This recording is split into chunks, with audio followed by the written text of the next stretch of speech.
Tashi Delay, everyone, and welcome back to Tibet Talks. I'm Ashwin Verghese of the International Campaign for Tibet. We finally come to the end of our four-part special series on the four principal commitments of His Holiness, the Dalai Lama. And so far, what an incredible journey it's been. Let's take a look back now at some of the highlights from the first three episodes of this series.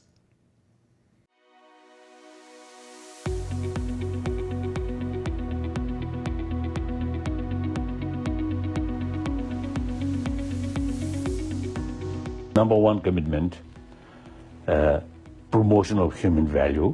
Humans are really born to be kind. People are fundamentally altruistic. These are part of our basic nature. Of course, we can learn to be selfish, we can learn to hate, but that's not our natural tendency. One of my commitment is try to promote genuine harmony among different traditions. All of the students got up, and of course all of them bowed down because they knew exactly what to do. So I also bowed down. And His Holiness, I think, knew who I was because he walked up and he straightened me up and he said, "You're a Muslim. You're not allowed to bow down before a human being. I'm a human being, so you should not bow down." You cannot imagine the impact that it had on someone like me. The culture, Buddhist culture, I feel, as a result of seeing many trouble in this planet, Tibetan Buddhist culture really create peaceful society. On that aspect, as you know, His Holiness has personally played a very strong role because he took on himself to meet with famous scientists and physicists and psychologists, and in his effort not only to learn from them but to find validation for Buddhist practices. Overall, it has given the Tibetan people also a new respect as well as validation for our cultural traditions. I hope you've enjoyed learning more about His Holiness's four principal commitments. And I thank you for joining us for today's episode, where we'll be taking a look at his final commitment, a commitment to the revival of India's civilizational heritage.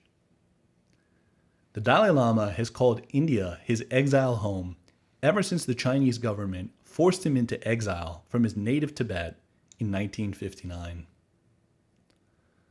But in another sense, Tibetan Buddhists have always viewed India as a spiritual home because their religion derives from the Indian subcontinent.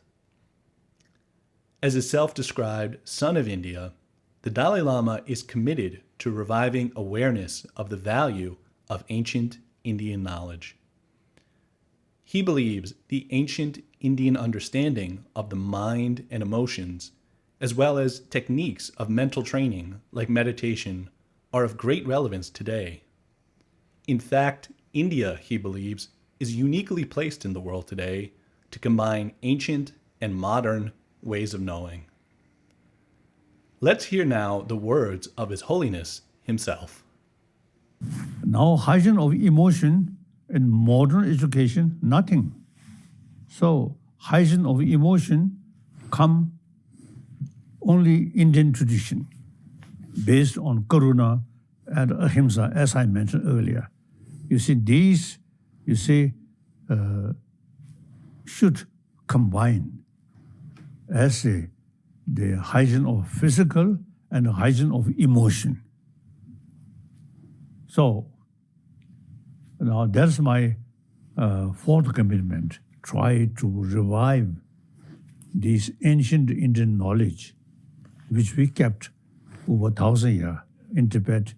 Now this Indian can combine easily modern education and then ancient Indian knowledge combined. To discuss the Dalai Lama's fourth commitment, we have a fantastic fourth and final guest for this episode of Tibet Talks, Mr. Rajiv Mehrotra. If you've lived in India any time over the past few decades, chances are you need no introduction to Rajiv Mehrotra, because he is a pioneering Indian television anchor and reporter who hosted various programs on India's public service TV channel from the early 1970s into the 2000s. But Rajiv Ji is also a longtime student of His Holiness the Dalai Lama for over 40 years, and today he serves as secretary and trustee of the Foundation for Universal Responsibility of His Holiness the Dalai Lama, which was founded with seed money from the Dalai Lama's 1989 Nobel Peace Prize. Rajiv is the perfect guest to discuss His Holiness's commitment to the revival of India's civilizational heritage and its value to today. And recently, he spoke with our ICT president, Tensho Gatso. Without any further ado, let's take a listen to that conversation now. Rajiv Ji, thank you so much for joining us for this Tibet Talks program with the National Campaign for Tibet. In this series, we are focusing on His Holiness's fourth commitment, four principal commitments. Given that we just celebrated his 88th birthday, we thought of revisiting with some special guest speakers, and you are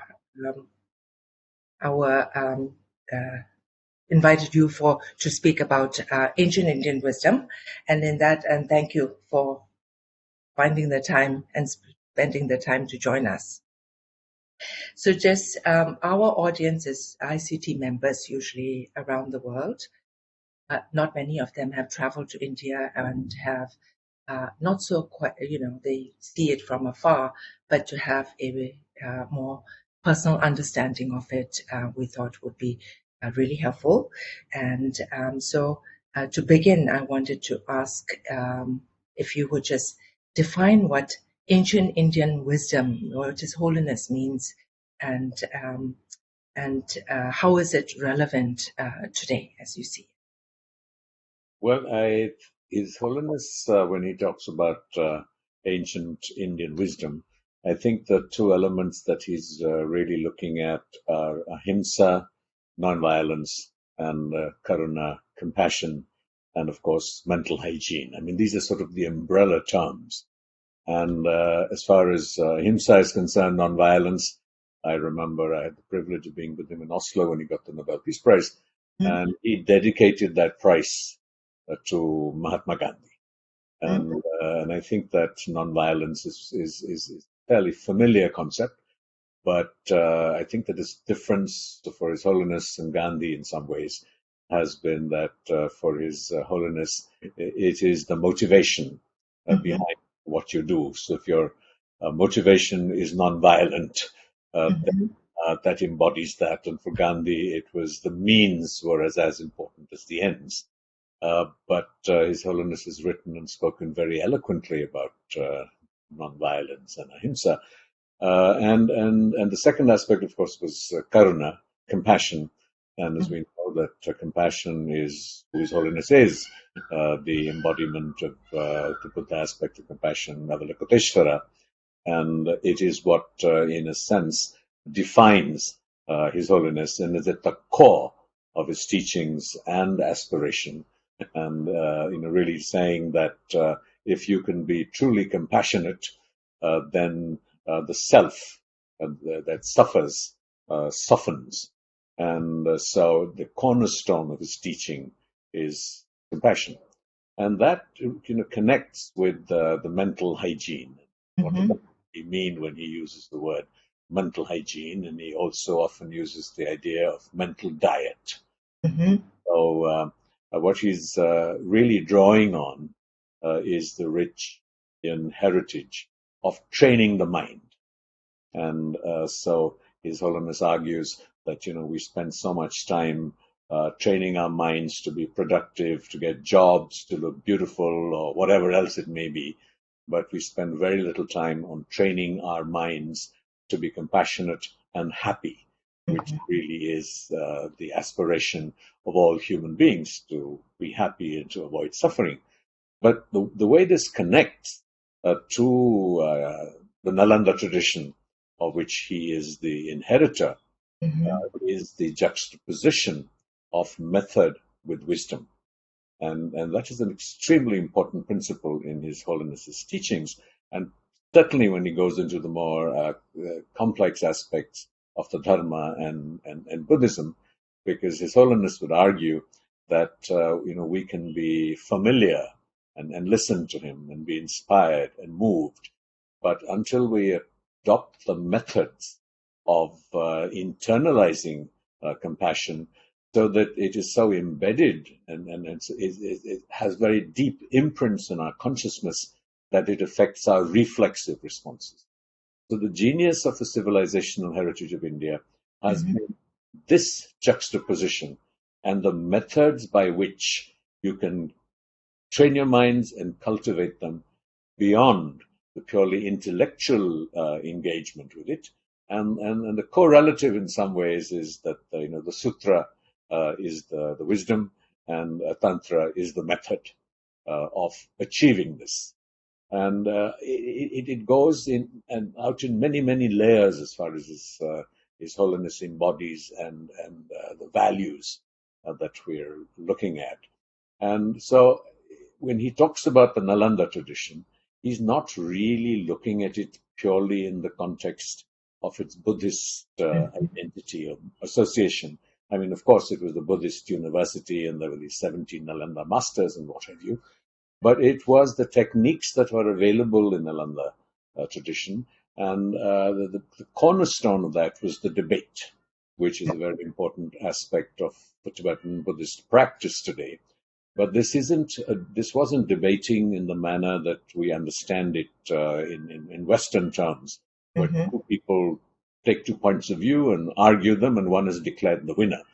But debating was a technique to nurture intellectual clarity and alacrity. So debaters would take positions which they would rapidly change in terms of their arguments or interactions with each other.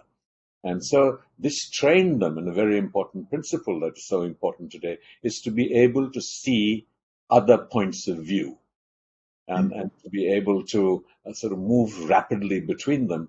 And so that would breed a respect for the otherness of the other point of view, which is really, really crucial in our times of so much fragmentation and division, where we are really unable to see the other point of view.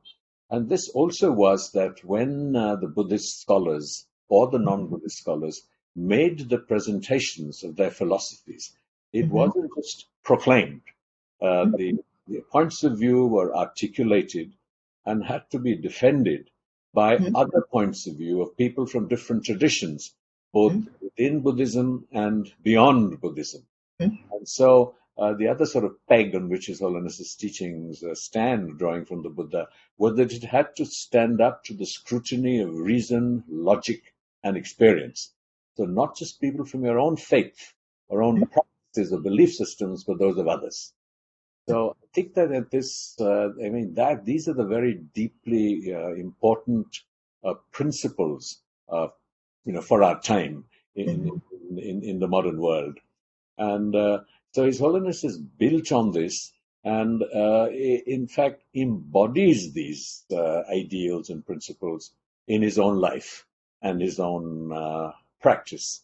And so it is all the aspects of the Nalanda tradition which include embracing science or embracing scientific knowledge, not in the manner of either sort of looking for validation, as we often do here today, that we had this glorious past and we had already discovered this, but the emphasis in Buddhism to understand the true nature of reality.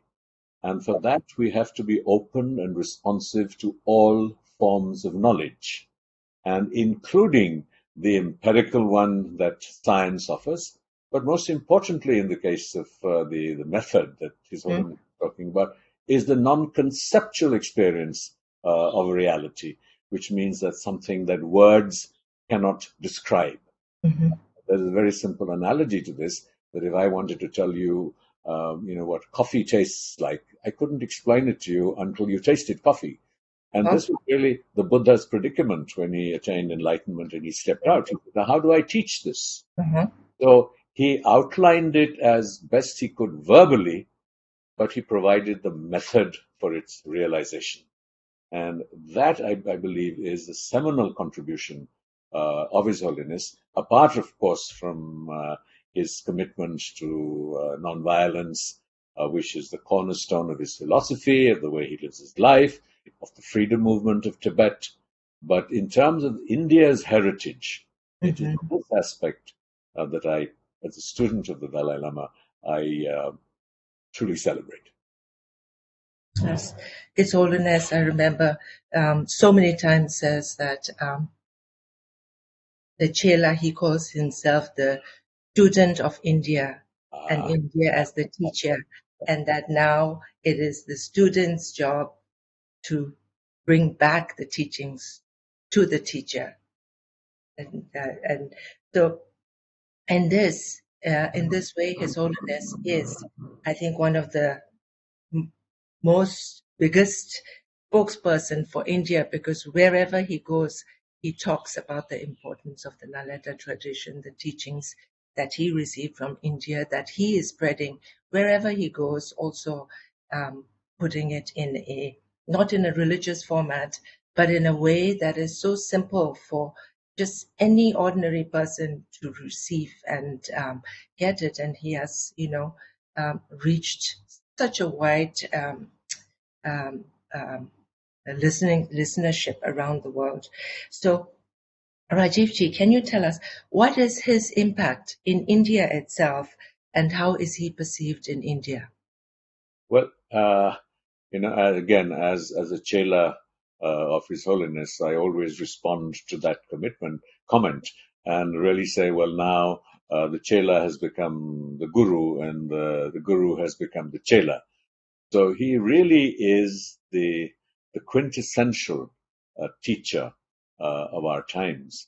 And what makes him so remarkable is that he is not merely a protagonist of the Nalanda tradition, but really of the entire canvas of India's very diverse civilizational heritage, not just the ancient one, but his ability to go and willingness to go and perform the namaz at a mosque, or sing a hymn.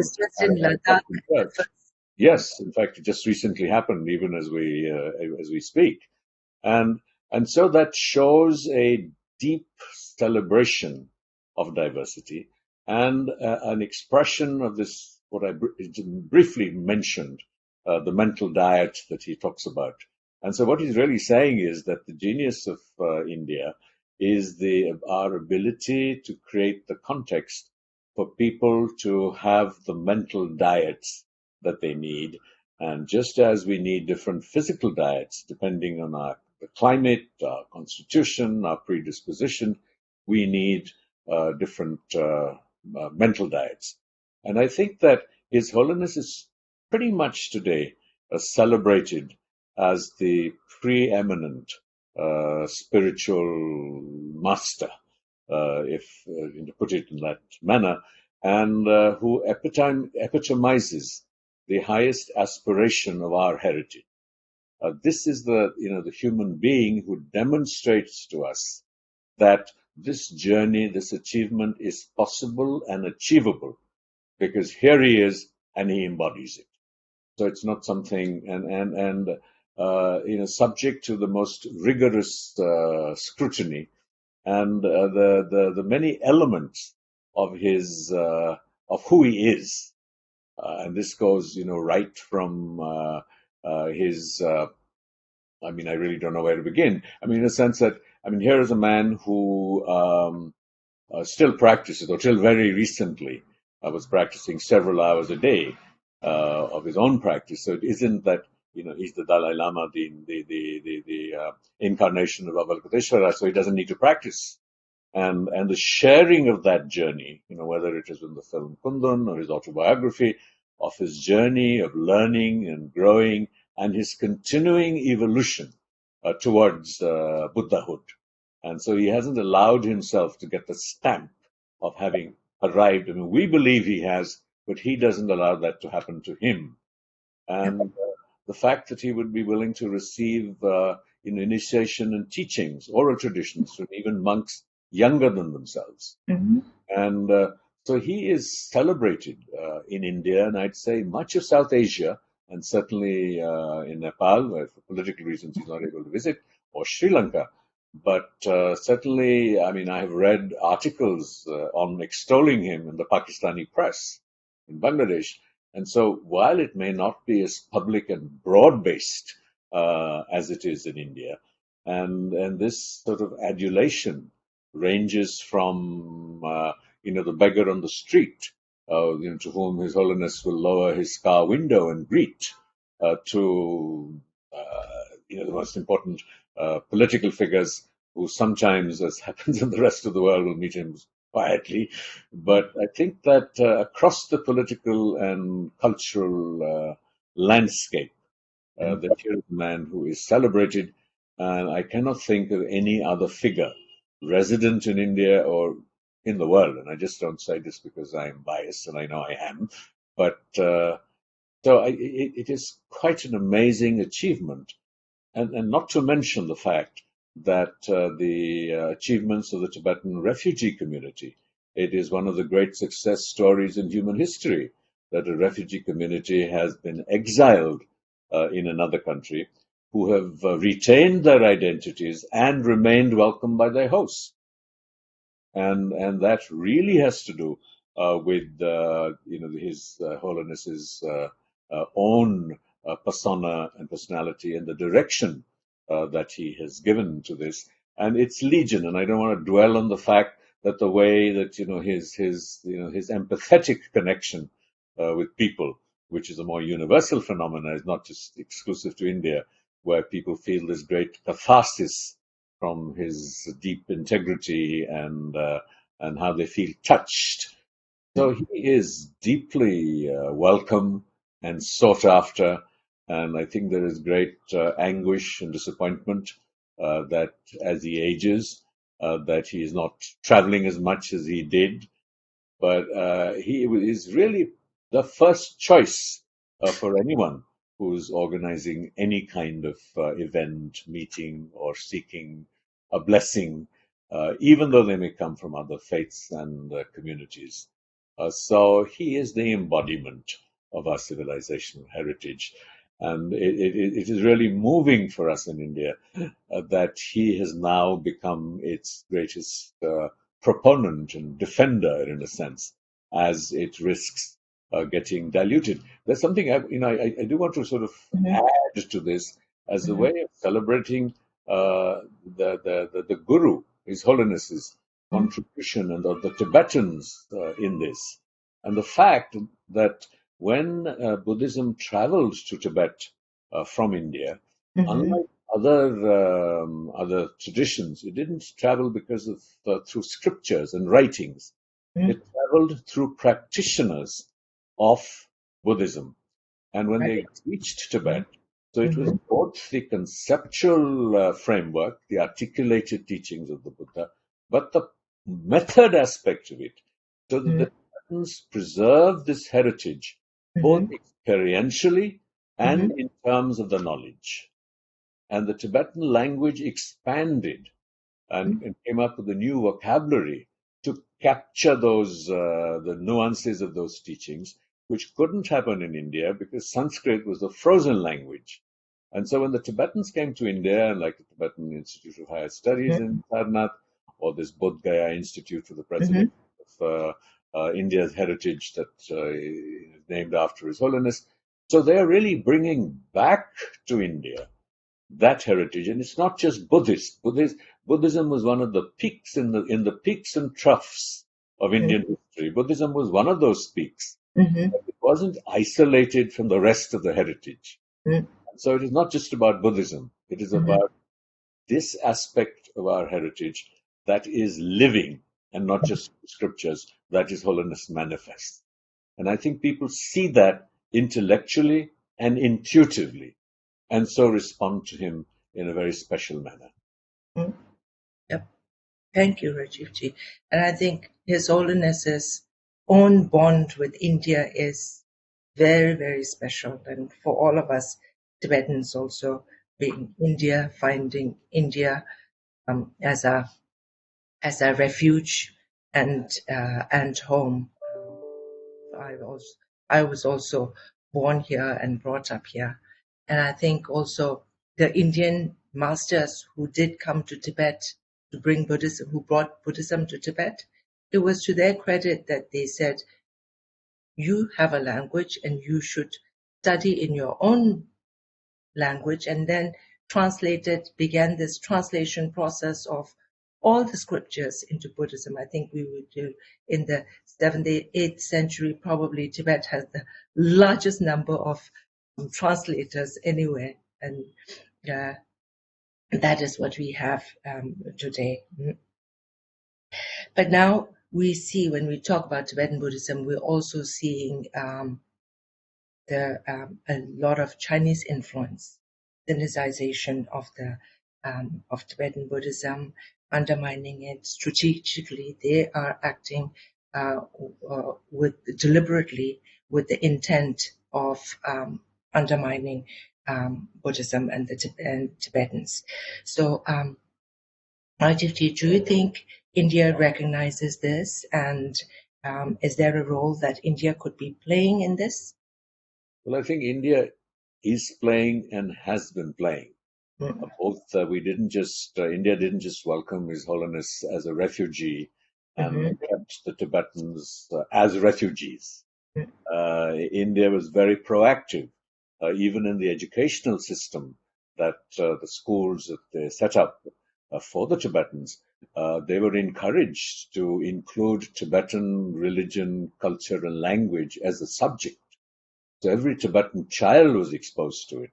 And for every significant Tibetan monastery that was destroyed in Tibet, another Tibetan monastery came up in India to preserve those.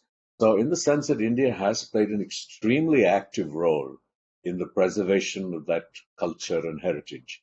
And I think the only thing that may sort of undermine that some ways is, I think, the shifting relationship and of the Tibetan community itself, that the Tibetan population in India is shrinking. It is shrunk by 2/3. So there are fewer Tibetans in India, in the schools and in the monasteries. Some of that is being, in a sense, facilitating. So there are more Indians of Indian origin who are entering the monasteries, and the schools are now admitting Indian students. But I think the authenticity of the Tibetan experience and the practice is being diluted from somewhat within the community. Of course, the entire, where His Holiness is, as we speak, in Ladakh, and which is really, border with Tibet for people who don't know, there is, deep passion for His Holiness and for the continuation of the Tibetan civilizational heritage.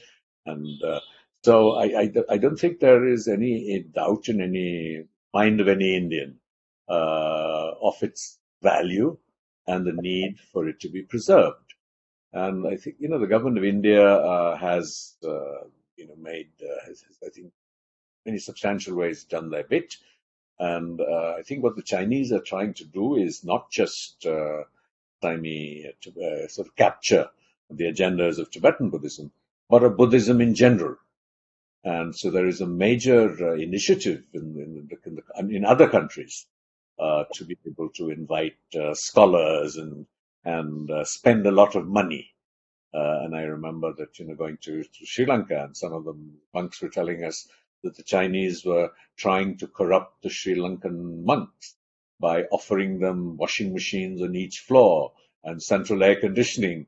So from the sacred to the profane, they have been using mechanisms to do this. And I think a critical moment will come when the issue of succession of His Holiness comes up. And, hopefully, as His Holiness has promised us, he's going to be around for at least another, 20 plus years, that it won't happen in a hurry. But when it does, because so much of that agenda rests his shoulders. And I think that India will be a very welcoming space for the next Dalai Lama, as it will be Buddhism. But I think that this is an effort that Tibetans will also have to make. Maintain its integrity and authenticity.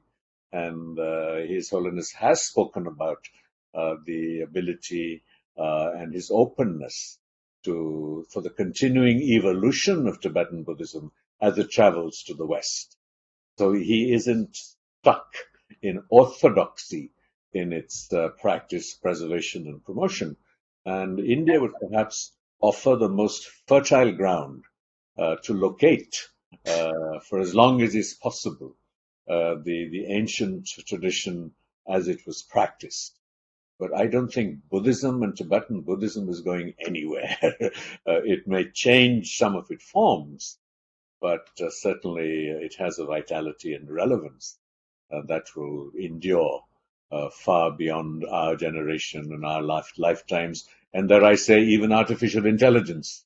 No, Rajivji, you have, and then I also, even in my lifetime, or I look at the Himalayan regions all across. As you mentioned, His Holiness is right now in Ladakh, and I think it was His Holiness's clear vision right from the early days. As soon as he was able to travel, he really traveled a lot to the Himalayan regions, wherever he could. And I think Buddhism, the practice of Tibetan Buddhism there now, is so alive and strong. And, debates and studies are not just in the monastic communities, but also within, society, and young people and lay people really actively studying and learning Buddhism. So I feel very encouraged by that. And even as we mentioned, the monasteries and schools, because of China's blockage of Tibetans crossing over the borders, the numbers have diminished.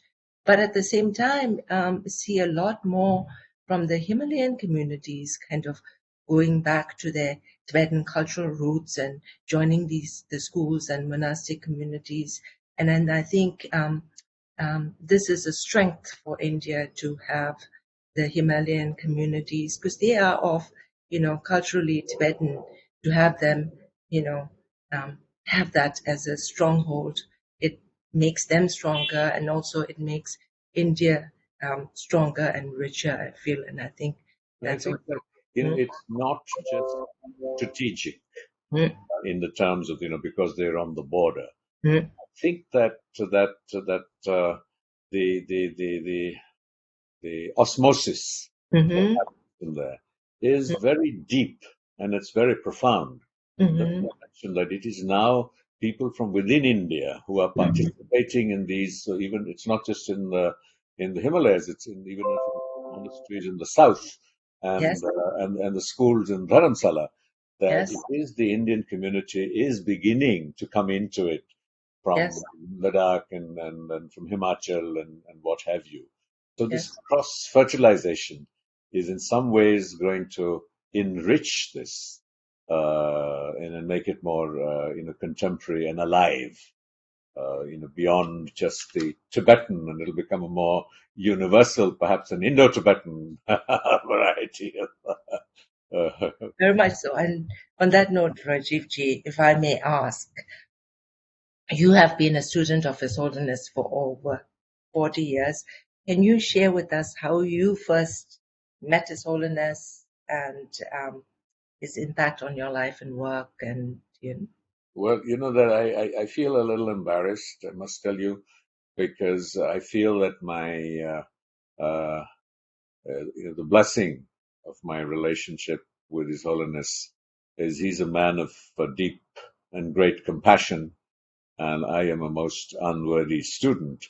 And so I feel almost sort of uncomfortable talking about something that's deeply sacred to me. He has blessed me with, a number of abhishekams of a relationship of samaya.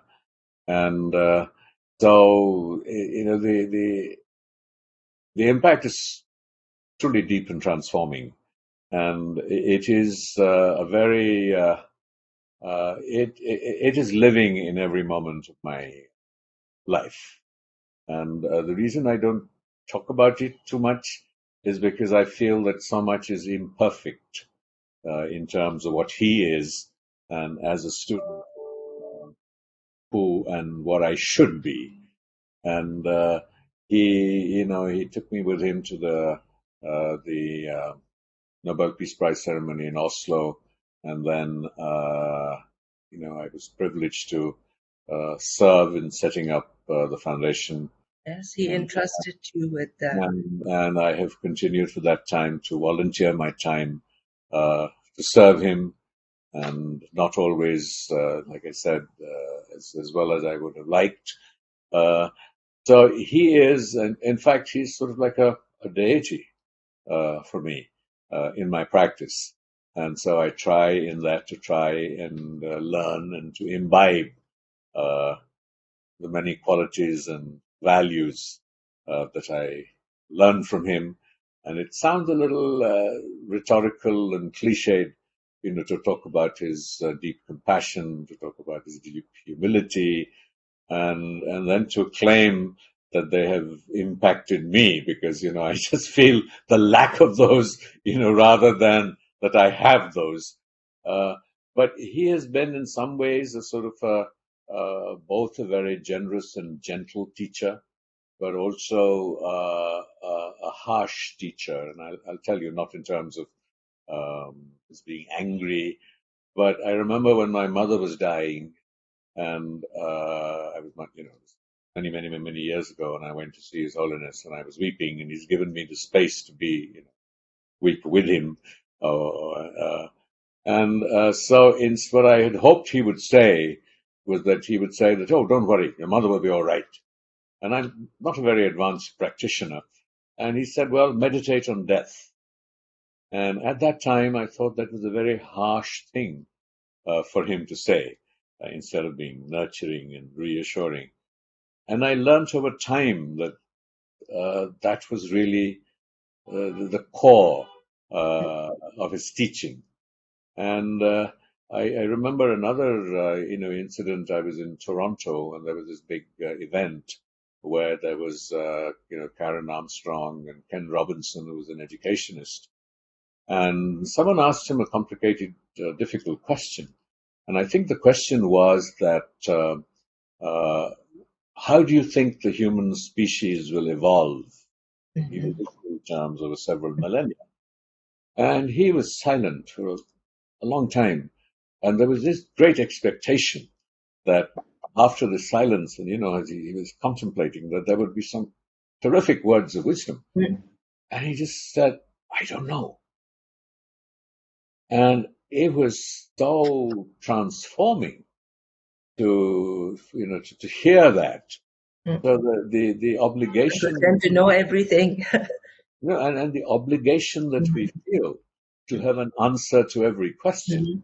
And I say this because I don't really have an articulated answer to your question. It is, who I am.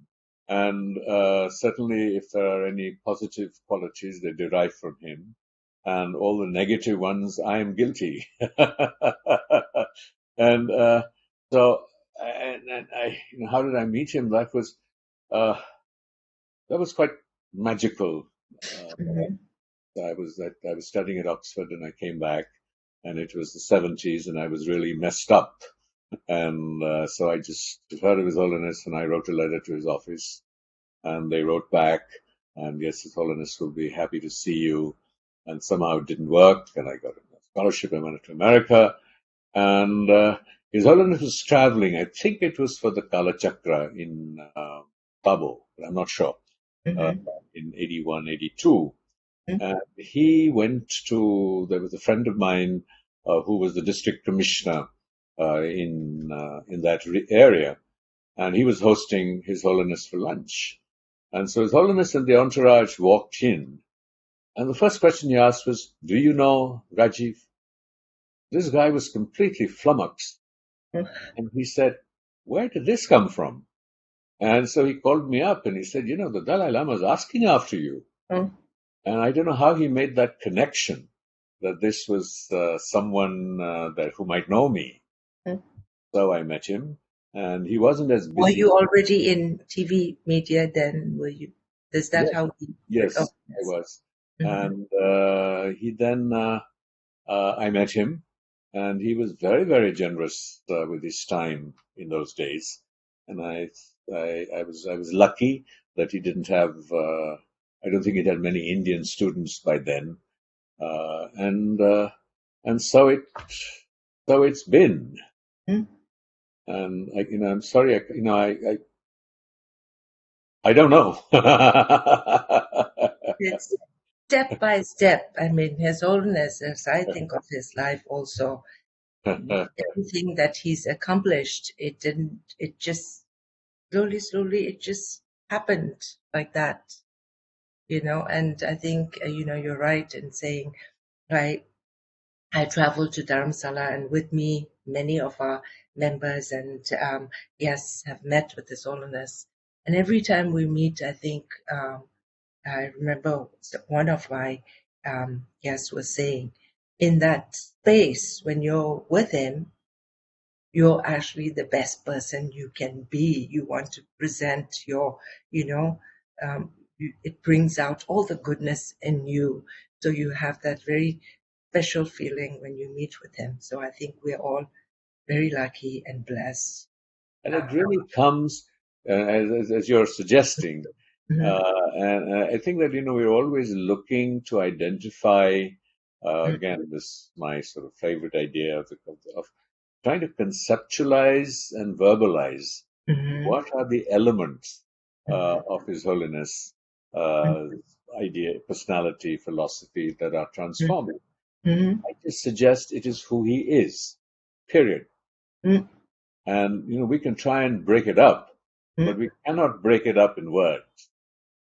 And he and I think that is it. He transforms us not by what he says, and we sometimes want to grasp at words, and of course words are important.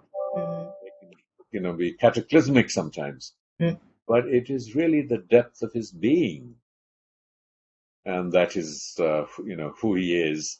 And so he has to be in some ways experience rather than read or. No, absolutely. No, Rajivji, you hit the nail there. Yes, it's not something that can be described. Right. It has to be felt. And no matter how much you prepare, it's completely different for different people. And at different times. Yes. And each time it sort of resonates with your particular need or a state of being at that time. So I may have a craving at some time, for His Holiness to be reassuring or to be give me a solution. And the last time I went moaning to him about the work of the foundation, and it is. Can you tell us a little bit about the foundation and the work you do also, Rajiv? Well, I'll just finish the story because it's time morning that there's so much administrative work, and all this is happening, and there are files to be done, and these are challenging times for NGOs in India. And so he looked at me and he said, "You're my chela?" I said, "Of course, Your Holiness." He said, "Well, now you solve my problem. I'm not going to solve yours." So it's what I really Mm. needed to be told, not what I wanted to hear. Mm. And that is his genius, to be able to get Yeah. it. Well, anyway, the foundation sort of represents His Holiness's a non-political and in some ways non-Buddhist, formal Buddhist agendas. So that's the idea of our work. So we have worked very extensively on nurturing interfaith dialogue, of building bridges between the Tibetan community and India. So we do a program where we take sort of 30 odd students for an immersion experience to Dharamsala. This has been going on for 27. This was our 27th year, and they have a audience with His Holiness. We've been looking at gender and faith, and because that is another area of His Holiness's interest. Mhm. In terms of the little shift, as His Holiness doesn't have as much time for the foundation. So my personal passion as a student of his, and one of the key aspirations of the foundation today, maybe His Holiness wouldn't approve of it, but I feel it's needed, is to promote the idea of Dalai Lama studies. Is I think we need to begin to study the Dalai Lama, like we studied the Buddha, Christ, Karl Marx, and Gandhi, or what have you. And so we have 2 fellowship programs where we give fellowships for people who want to do independent research on the Dalai Lama and different aspects of his philosophy and his practice, and also on the Nalanda tradition. We are supporting at 3 universities in India Dalai Lama chairs, again with the idea to focus attention on this dimension. So one of our other breakthroughs is that we have a partnership with the University of Peace, Costa Rica, and to really try and now further His Holiness's agendas, but equally to deepen our understanding through academic research and study on the Dalai Lama himself. And so the range of activities we do devolve from this. I don't want to detail these and bore you, but this is the No, it's not boring at all. I'm just saying this is the essence of our aspiration and the little shift. And like I said, that if His Holiness may not be completely pleased that we wanted to study him, because As you're studying him, you're also studying the Nalanda tradition and what makes him the Dalai Lama. that's what I think. But we feel that this is the key now, because he embodies it. So Yes. what better way to internalize and learn this? And his political philosophy, how he's negotiation China and what have you, to break it up. Yes. And his philosophy of nonviolence and peace and compassion and caring for the environment, all of that is just so relevant. He's a man who is much more, thinking much more advanced than anybody else, right from the beginning, from when he was a young man. We don't even have, there is so much that, each Yes. time when I reflect, I think, oh, we missed out on his amazing work with social, emotional, and ethical learning. And, we have the Delhi government has adopted that program. So there are so many layers and layers of it. But I feel the essence is the man himself. And then from that, everything just flows. Thank you, Rajiv. Thank you for listening to this episode of Tibet Talks. And thank you for sticking with us throughout this special series on the Dalai Lama's 4 principal commitments. You can catch up on earlier episodes in video form at www.savetibet.org/live and as a podcast at www.savetibet.org/pod. That's also where you can check out future episodes of the show, and you can follow our podcast on Spotify, Apple, or Google Podcasts. You should also subscribe to ICT's YouTube channel so you don't miss any of our future episodes. I hope you've enjoyed learning more about the Dalai Lama's 4 principal commitments. At the International Campaign for Tibet, we are honored to serve the vision of His Holiness. Please join us in this work at www.savetibet.org/join. Thank you again for being with us on Tibet Talks. We'll be back next month with another episode. But until then, as we always say on the show, stay safe, stay well, and stay active. Tujache.